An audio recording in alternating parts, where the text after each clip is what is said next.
New Thought Media Network. We are a global broadcast network of positive music, media, and entertainment, inspiring humanity's evolution along the journey of enlightenment and creating a world of love, peace, empowerment, and prosperity for all. New Thought Media Network. Positively inspiring.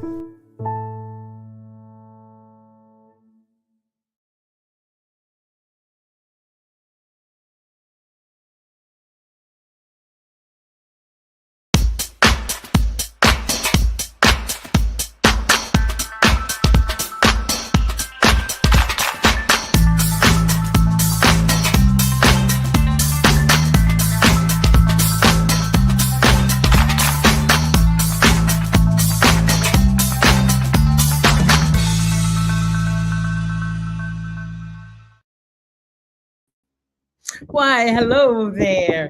It is me, yes, me, Bonnie Gonzalez, your doula for grief. I just want to thank you for being here with me right now.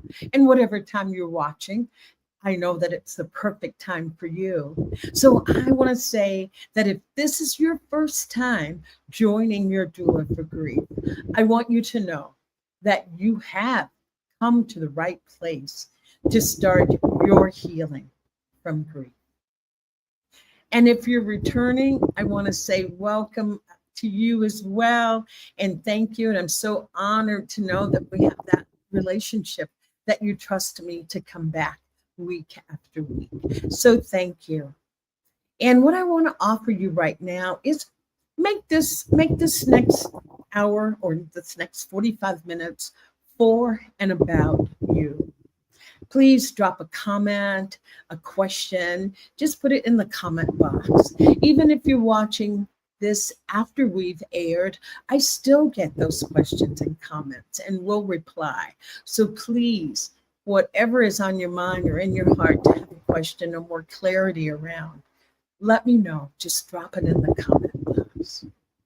And while you're making yourself comfortable, grab a cup of tea, cup of coffee, glass of wine, whatever gets you in the mood to just sit back and listen.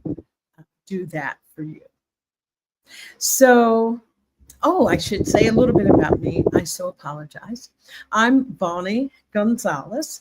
I am a grief coach. I'm a certified grief educator. I'm a religious science practitioner, a registered nurse, and a licensed soul collage facilitator. And my most important I am is that I am a human being right here on the planet with you right now, navigating these choppy and sometimes calm waters that we call life. So thank you. So that's about me. And I do want to bring our guest on, but before I do that, our theme for today is sibling loss and love. Sibling loss and its powerful love. And that is a subject that I know so many of us have endured and continue to live with and through. So, and what I want to say about this program and what I want to say about grief is that grief is not just because we lost our precious loved ones, which I always say that is the biggest hole you'll ever have blown through your heart, is with the loss of a loved one. But I just want to remind us that we suffer a myriad of losses in our daily lives. You know, there's divorce, there's a loss of friendships, there's losing a job. How about losing your home? Geographical move. Aging can be a loss of our youth. Aging, and what about health? Our pets, losing our pets. So we suffer a myriad of losses, and therefore grief is just that grief is an emotional response to a loss. So any of us at any time can be in grief around a loss. So I want you to just remember that, and definitely trying to stay away from cliches of let's just get over this or it'll pass. None of those things. Let's be compassionate and kind and caring when we know or when we become aware of someone that has had a loss. Let's show kindness and compassion. I love Bell Hooks says it best that we can't heal in isolation. So we do need to be with others when we're in that space. And there's in some West African cultures, they feel that grief hasn't just found Bonnie, but it's like grief has found us, that it's a collective and shared experience. So I just want to say that about loss and grief so that we understand what we're talking about when we say grief, that it is an emotional response to a loss. And so with that said, I want to start our conversation. And I just have the most I'm honored to have this lovely, lovely, wonderful gentleman, Robert Prettyman. I love his name, even just the way that sounds. But Robert is really someone that I'm really glad to bring on for him to share his viewpoints and share his thoughts and experiences on grief. And just a little bit about Robert before I bring him on. We'll call him Bob. Bob holds a bachelor's of arts in philosophy, and his minor was in social sciences and education. And also, Bob has a Master of Divinity degree and specializing in clinical pastoral education. And Bob is a true humanitarian. Listen to this. Bob has years of experience in homelessness prevention, community organizing, leadership development, and counseling for seniors, families, youth, and the developmentally disabled and persons with HIV and AIDS. He established and facilitated a support group for persons with AIDS, their family and caregivers, and it was called PEACE. And the acronym, it's People Enduring AIDS, Cope, and Empowerment. And he did that in Philadelphia. And then Bob relocated to San Francisco, where he continued doing his work and eventually migrated to Florida and Georgia, and then down here to Mexico. So not only is he a guest today, he's a friend and a neighbor. To help me welcome Bob Prettyman to our program today. Oh, thank you, Bob. Thank you for your yes. And just reading that bio, thank you for the work that you're doing in the world. Thank you, Bonnie. Thank you for having me on your podcast today. I really appreciate being included. Oh, yes. Well, we met quite by accident, but I always feel there's no accidents. I feel like us like-minded spirits or people doing that work of grief find each other. Sure. Yeah. So I was going to say, what led you, Bob, to be involved in grief or caring about grief? Again, tell me what led you, your story. Well, as you read my bio, those in the audience may have picked up or realized that at one time in my life, I was a priest with the Archdiocese of Philadelphia. And while I was assigned to a parish in Center City, some of the congregation really ran the gamut of everyone from elderly to homeless to persons with HIV/AIDS to quite a cross section of our population. And what I always tried to do was determine what the needs were for the community where I was assigned and do my best to figure out how I might be able to help to respond to what those needs are. Yes. Mhm. So in that particular case, you mentioned the support group.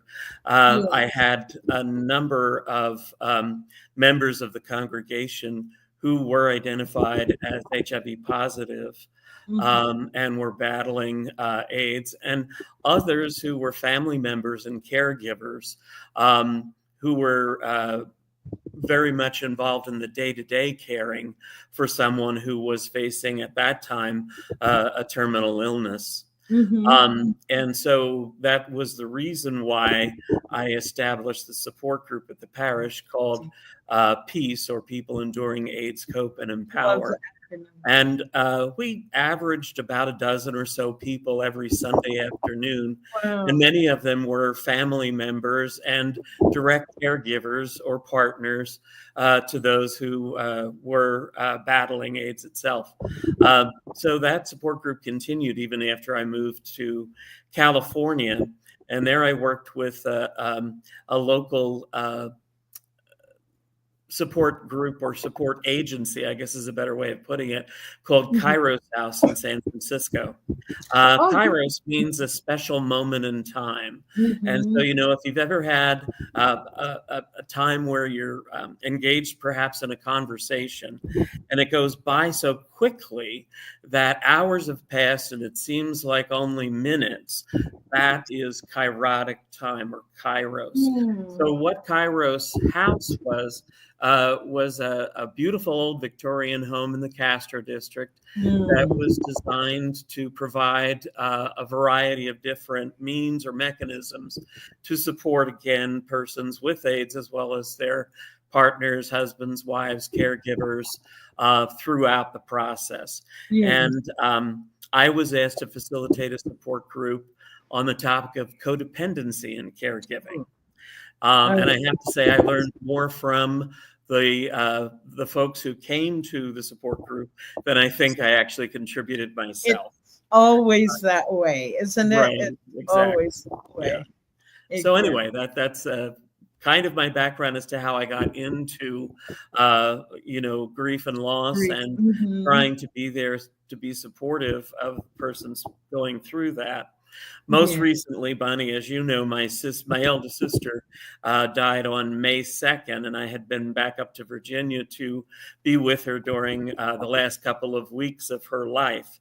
And when I came back here to Ahihi, another mutual friend of ours, Yvette Benjamin, who was on your podcast last week, she and I talked about the possibility of doing something locally, as we have an elderly population here, and many are, I think, struggling with various stages of the grief and loss process. And so that's, I guess, the most recent experience that I bring to the table. Yeah, and I do want to offer my condolences to your sister Bonnie, correct? Yes. Is that her name? Yes. I do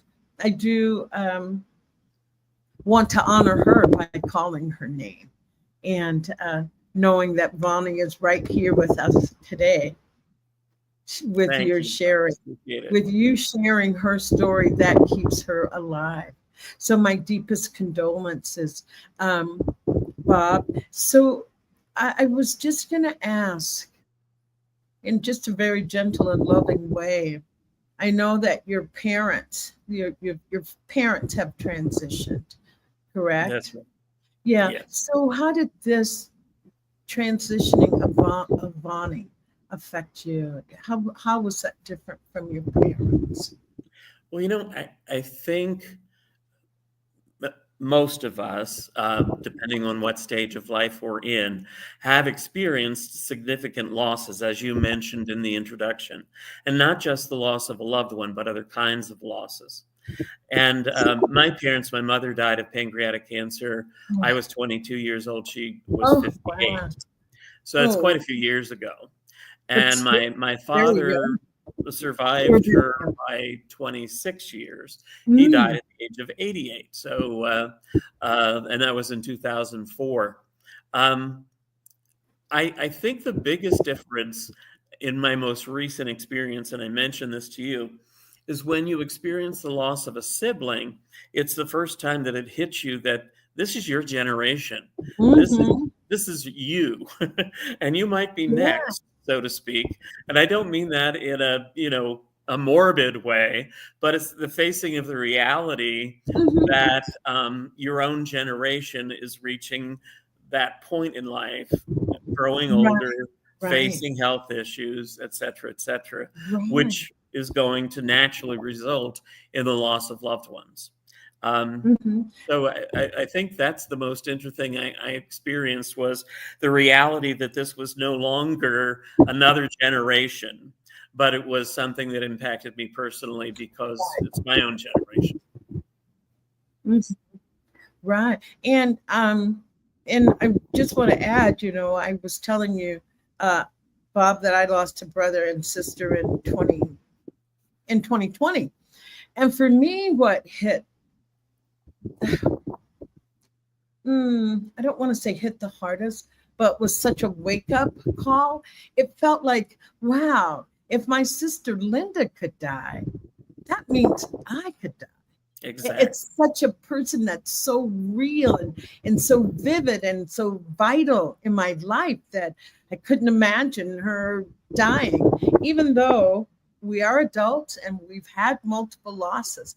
But in some losses, I feel we're still pretty naive in a sense. Yeah, I think that's true because, like I was saying in this case, that wasn't a reaction I was anticipating. And it wasn't until my sister's death that it hit me that, hey, this is my own generation. And I hadn't really Mhm. thought about that before, you know? Right. But Bonnie, I also mentioned to you that my sister suffered a very serious loss. Our family did as well. My nephew, her second son, committed suicide on February 13th of 2020. So 5 years ago. And Yes. my sister had 4 children. So I also, when my sister died, I began thinking about what that experience was like for my nephew and my 2 nieces who lost Yes. their brother. And Yes. at a much younger age and in a much more tragic way. Mhm. And I really can't even imagine how that must feel. We haven't yet had a chance to talk more in depth about what they might be experiencing, but I also know that they seem to struggle with uh, dealing with the topic of grief. Yes, and how his life ended. To have his life end with suicide or death by suicide is another. Oh, it's another topic, um, Bob. That's almost taboo Hmm. in a sense, even in this modern time of 2025. I find that people are somewhat hesitant to talk about how the loved one died, if it was death by suicide, versus if it was a car accident or natural causes from an Right. illness. That it's still so I feel we still have work to do in that area, and not like work, but awareness kind of work, awareness where we can bring that to the center of our conversations. And how do you feel that your sister Vonnie, did you have time to really talk with her about about her son's death and gain some insight from her at all? At the time and shortly after, so 5 years ago, um, my sister and I talked more about it. I also, not living in the area, tried to look up resources local to my nieces and nephews and to my sister and brother in law that could have provided some support around the topics of grief and loss. But Mhm. as you have indicated, grief and loss is a very difficult, grief in particular, is a Yeah. very, very difficult conversation for people to have. That's one of the reasons why I think support groups can be helpful because sometimes when people are going through the emotions of a tragic loss or a grief that is just heartrending, um, they really are needing support, but they may be very hesitant to reach out for that support in a one-on-one environment, say through a therapist or whatever the case might Mhm. be. Mhm. But if they know that in the community, there's an ongoing support group that addresses the topic of grief and loss, Mhm. and that they might meet other people in that support group who are facing some of the same emotions and experiences that they have had, that they might be able to share their story a little bit more easily than in a one-on-one situation, Mhm. or they may just go and listen and Yes. really get a lot from hearing from other people what has Mhm. helped them through the process of grief. Right, right. And so, with that said, with that so beautifully said, the purpose and the support that you can receive from a group. Bob, how are you navigating your grief with Fani? Who's your support? How are you navigating this grief? Mhm. Most importantly, that it's some local friends, and in particular, my husband, who has been very supportive in the process, and either leaving me alone just to be quiet if that's what I need, or being there to listen if I need to talk about what's taken place or what I'm experiencing. So Mhm. I think having people around you who are sensitive to your feelings is probably one of the most important things Yeah. um, to get through the process. Hmm.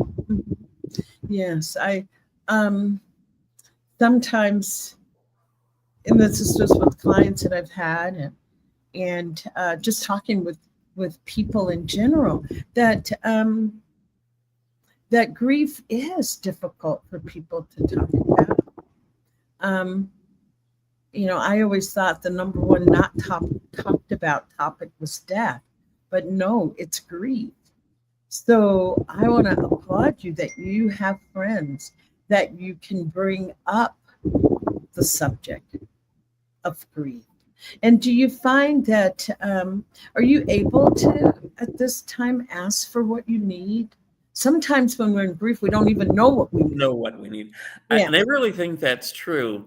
I think right now, at least with regards to my sister's death, I am still more at that stage of not even knowing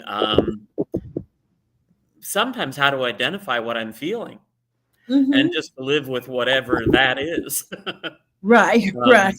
um, and then kind of live into, okay, this is what that is. This is what that emotion Mhm. is that I wasn't able to identify before. Um, Yes. and I think the other thing I've realized, and this might sound like I'm going back to resources like Elizabeth Kubler-Ross and the Mhm. stages of death and dying, but you really don't stay in the same place through the process, Oh, and it you can do go back fascinate. and forth, and In an you hour, know you can go back and forth. In 1 hour, you exactly can go through right. all those stages. Exactly. And I Mm. think I've felt that. I think I've experienced that. Everything from the anger to the loss to Mm. the tragedy uh, Yes. of grief itself. Right. And I was just going to ask, I'll ask you and not give any, the anger part. What is your anger around? What is the anger around? And this is kind of interesting. With regard to my sister's death and with my family was always very close when we were younger, when we were growing up. My sisters, although there was a 12-year age difference between my eldest sister and me, we still had a very close relationship. Um, Okay. Uh-huh. but over the years, just family members growing in different directions, different careers, whatever the case might be, I think we began to embrace different ideologies, and Oh, we actually reached a point in my family where politics and religion clearly were major divisions. Wow. And if we ever got together, agreed that we would do our best not to talk about those two topics, so that we could focus on other things that were hopefully more important. But I think that was one of the saddest things for me to realize over the last several years, is how our family disintegrated. And again, just because of some natural processes that can happen to anyone. But, I think when there are certain people in that process that are catalysts to some of that division, that also makes it harder to bring everybody back to the table and do it in a way that's loving and supportive, but also protects yourself. You can't end up letting yourself be a whipping board because someone else doesn't understand how you think or doesn't understand how you feel. Exactly. That is beautifully said, because, or that was a great insight, because, we have division right now in our country and the world, it feels like, and our lives are just a microcosm of the macrocosm. Right. Exactly. So yes, you have division there. You will have division in the family. Is there any insight that you have there for, and this is a big question, if there's none, that's okay, but knowing that enduring what you're enduring and having that anger, is there something that you see that we could do a little bit differently or be aware of? That really is a good question. One I can't say I've given a tremendous amount of thought to,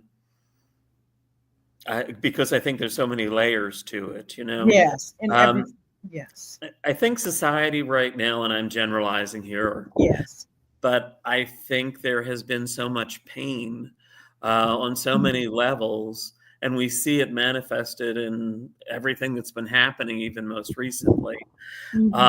I think if we could figure out how to get beyond the division, and I don't have an answer for that, I really don't. But I think if we could figure out a way to get beyond the division and back to talking about what unites us rather than separates us, that would probably be the most beneficial thing we could do.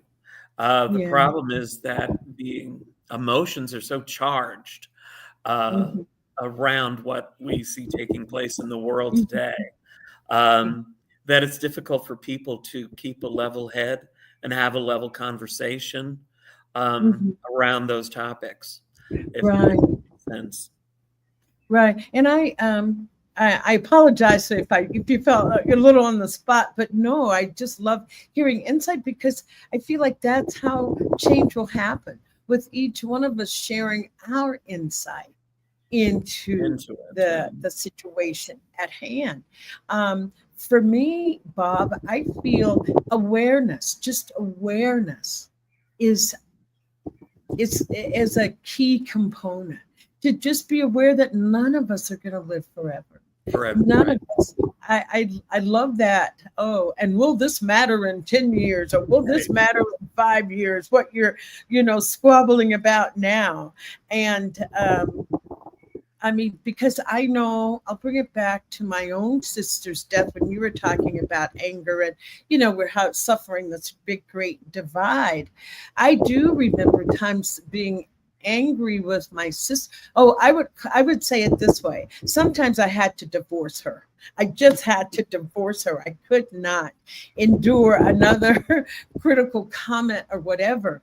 And I think that that comes up when I'm thinking about when I'm in grief around my sister, is that it wasn't always, and I think that's probably true with all siblings. It's not always. We have sibling rivalry. We can have moments of being truly angry with them, and being truly angry with them. And the wonderful thing for me, I'll keep it in the eye. I could be very angry with my sister and have to divorce divorce her and I'm not going to talk to her forever. But then I knew I could go back. Back, right. I There's could a go back. safety zone in Yeah. that relationship. Yeah, speak to that. I Yeah. love that word, safety zone. Yeah, I think it's the same is true for spouses. You can live through all kinds of difficulties in your relationship, but if you feel relatively secure that no matter what happens, that person is still going to be there, then you can go back and you can fight through, if you will, those difficulties, because you're not worried that the person's going to go away. You're secure in the knowledge that no matter what stupid thing you say or do, they're still going to be there. And that, Right. I think that's what I'm talking about.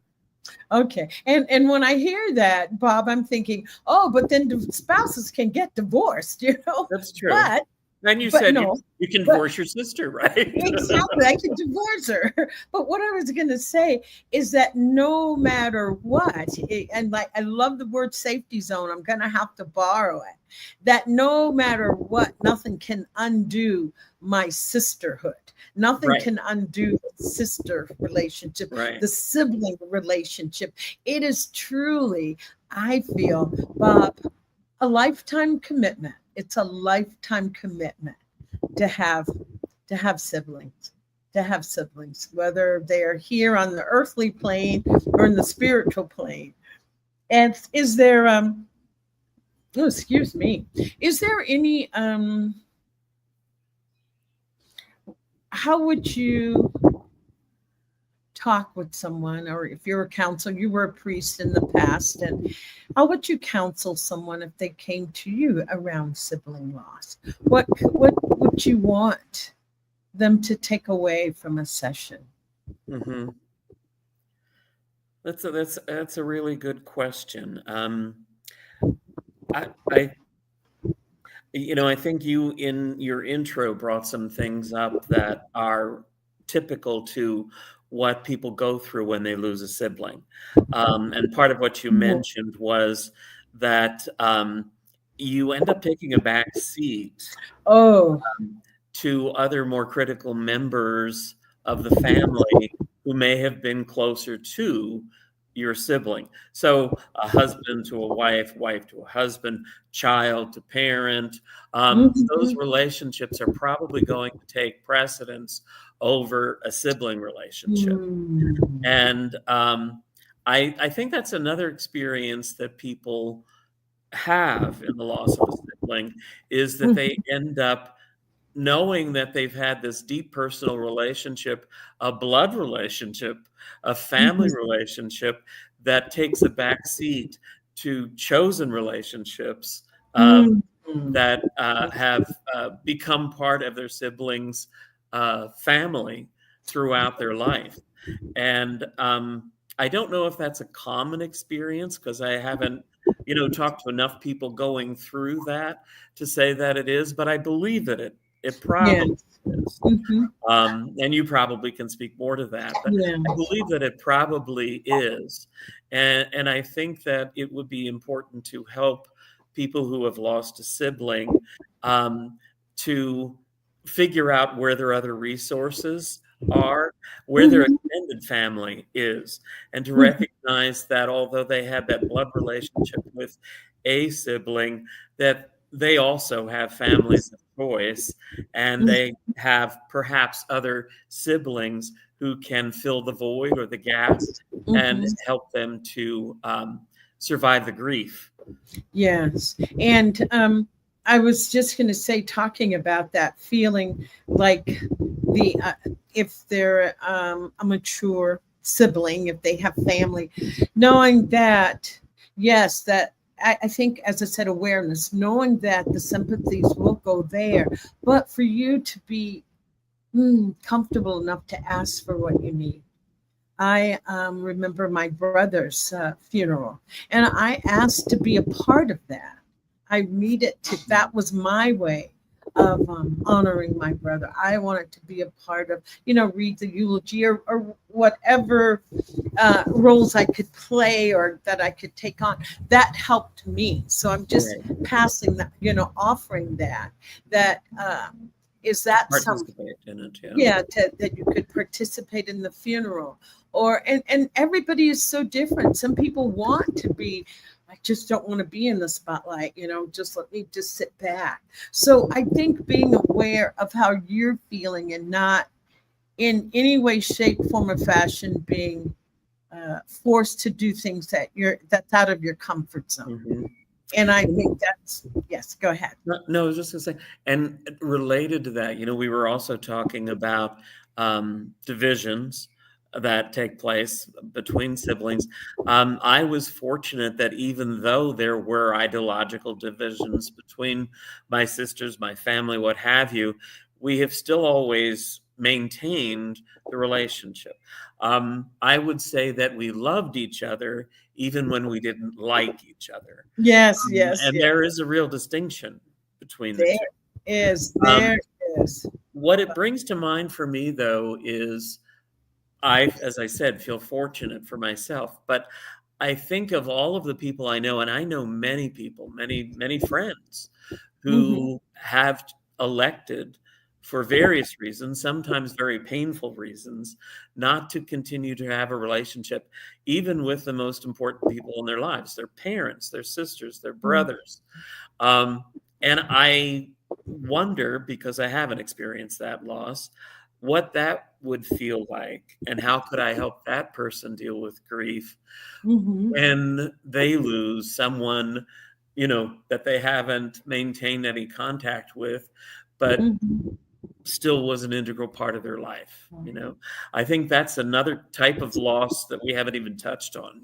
Right. And I think you have the key to that loss, Bob, because you're already doing the exact thing that they need, offering a place, a safe place to listen, To a talk, yeah. safe place to be heard. That's that's what's vital. That's what's necessary. That's what will move them through whatever emotions are coming up around Yeah. their estrangement. And that goes back to what you were saying, grief being one of the most difficult things to talk about. Uh, Hmm. I think people shut down. I Yes. think they just do. It's Well, easier just to get to and re-involve yourself in all of the things that distract you from your grief. mhm. Um, Oh yeah, diversional activities. That's what I call it. right. So you dive back into work, you dive back Mhm. into studies. Um, you Yeah. volunteer to too many things at once. Yes, I Um, know I know someone's mother who just died and they went to work the next day. But people have to do what I want to say is I am not critical of what people do to cope. do right. I am not critical of that. And if that's what she needed to do, that's what she needed to do. For me, I'm like the deer in the headlights, still stuck on standing in one spot and Yeah, not able to move forward. So it's about meeting people right where they are you are right. to be able to support them through their grief. So I just want to know. Oh, I can't believe we're getting close to time, but I just want to know: are there any words that you would like to leave our listeners with? Any words that you'd like to leave them with?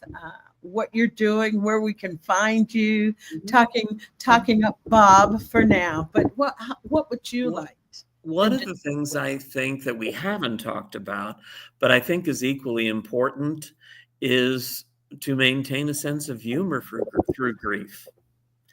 And that might sound, contradictory, uh, but to me, the most helpful things about remembering a loved one is to think of the funny stories, no matter how old they are. They may go back 60, 70 years. But if you have something that you're holding on to as a memory that makes you feel good about that relationship and about that person, then and especially the funny stories. I was going to Those ask are the you things that funny. need to be Okay. brought back up Okay. Then and shared, we need because that's what keeps the memory of the person alive. That's what, whether you believe in an afterlife or not, you keep the spirit of other people alive by sharing their memory. And when you share their memory, the best way to do that is to remember the good times. Yes. And I want to just ask you, since you brought it up, humor, comedy, I want a funny story from Bonnie. Okay. Oh, God. One that I was actually telling Vonnie while she was literally on her deathbed. But my other sister and my nieces and nephews, we were all trying to think of things to share with her, even when we weren't sure if she was hearing everything we were saying. But when I was a little kid, my parents, occasionally would go out for dinner. And my sister Vonnie was 12 years older than me. So she got the unenviable job of babysitting from time to time. And I was about 8 years old, and my mother said when she was leaving, Vonnie, make sure that Joan and Bob have a glass of milk before they go to bed.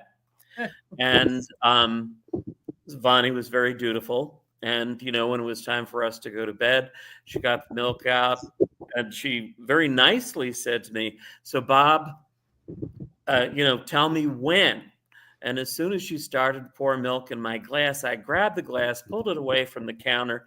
She was just shocked completely, and I just yelled "when" at the moment, because I really didn't want milk, but she was doing what she was told to do. And so she continued pouring milk all over the counter in shock that I would have done that. So that became something I never lived down for the rest of my life with her. But it was a funny memory that sticks with you. And that's just one example. And do you still have another sister, correct? Yes. Okay. Are you able to in the middle between the two of us, right?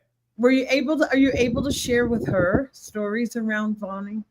We did. I sent you the little reflection, 4-page reflection, but I wrote that because I couldn't be at Vonnie's funeral, and I wanted my nieces and nephews and my sister to have an opportunity to think about, in the same way that I was bringing up memories of my sister, to offer them something to spur in their minds the fun and the happy memories that they had of their mother or their sister or their wife. Yes. Beautiful to send that.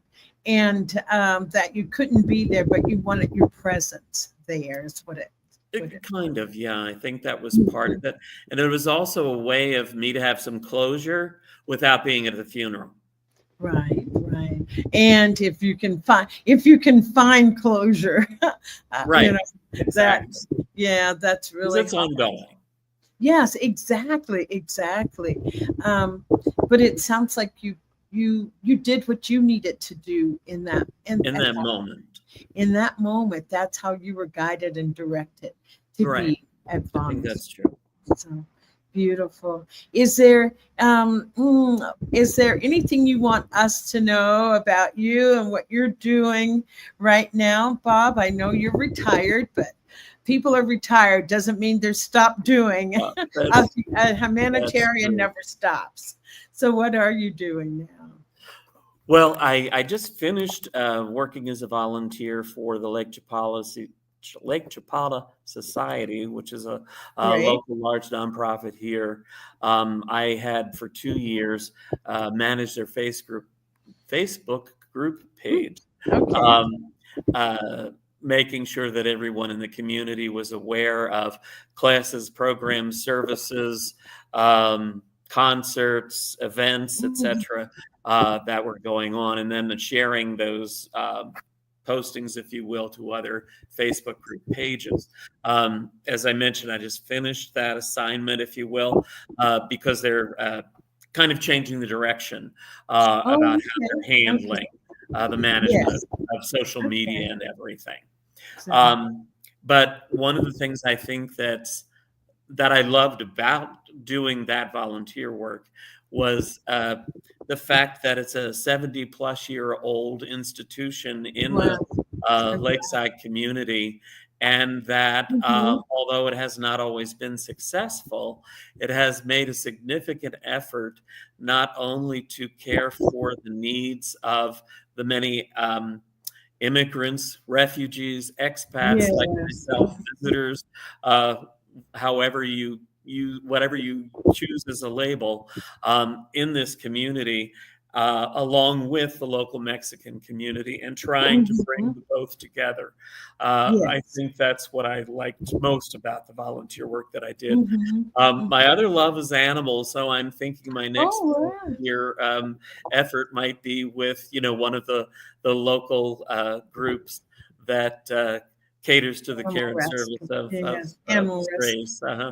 Yeah, there's lots of dogs here. So you're continuing to be the humanitarian that is in your DNA, that is a part of who you are, and so appreciate you.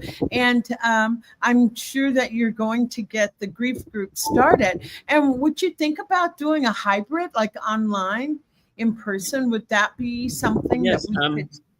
I think Yvette and you and we all should, when she gets back, revisit the topic of what that might look like. And you had mentioned there are some local resources. I'm thinking, if we can look at ways to collaborate too, we can expand the resources in the community for folks to deal with grief and loss. And make it open, as I said, with hybrid. So you're wonderful, wonderful. Bob, and just want you to continue doing what you're doing, continuing to thrive here in the community.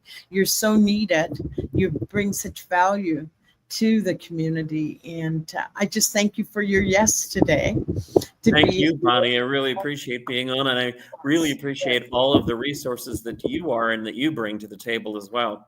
Yes, thank you, thank you. And I just want to leave my tagline for grief is don't do grief alone. We do not need to do this alone. And so with that, that will be my segue into a plug for the book that I've written. It's Blindsided by Grief. And I wrote that because people are always saying, just get over it. It's like if somebody could give me a recipe on how to get over it, I probably would.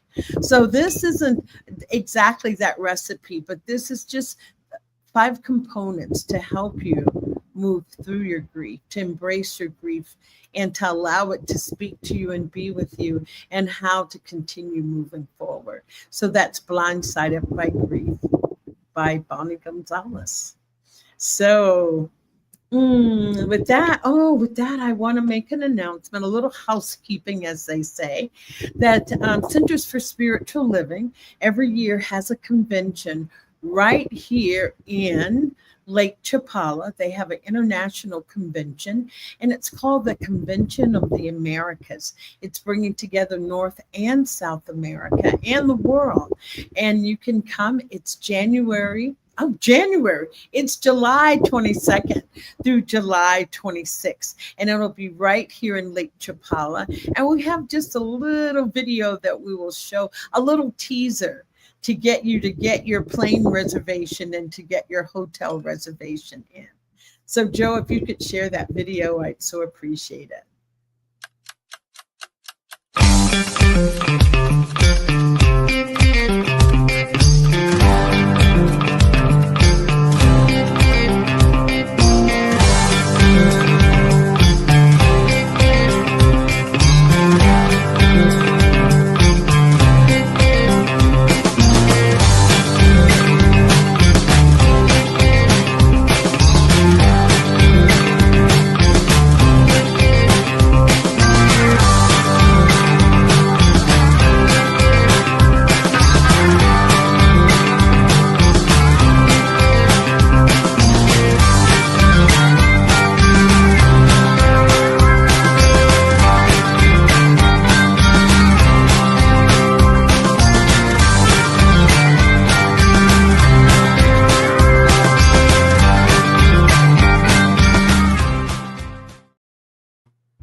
Why, thank you so much.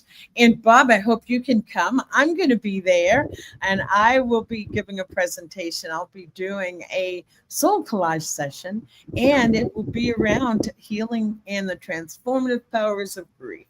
So I hope you can be there with us and just come. It's a beautiful area to visit. It really is. So with that said, I want to just thank you for being here today with me, Senior Prettyman. And I just have so much appreciation for you and just have so much appreciation for our viewers for watching. And just want to close the show in the way that I always close. When we have finished here today, I want you to go and look in the mirror and look yourself in the eye. Hold your own gaze. And I want you to lovingly ask yourself, what do I need today? What do I need today? Whatever surfaces, whatever comes up, honor it. I want you to know that you are so worthy of healing your grief. So start there. Just don't do grief alone. Thank you so much. Namaste. Thank you.